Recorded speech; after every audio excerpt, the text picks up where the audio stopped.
How to get bank statement on Capitec app.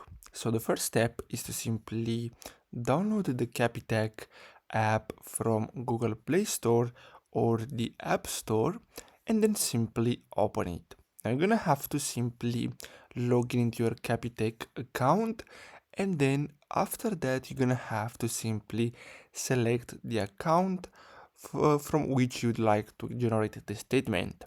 Then you're gonna have a menu and then simply choose email statement. So you're gonna have to either enter your email address or someone else. So if you want to send the bank statement to someone else, you can enter their email address and basically they're gonna get your statement. So this is how to get bank statement on Capitec app. I really hope you found this video helpful. Don't forget to like and subscribe.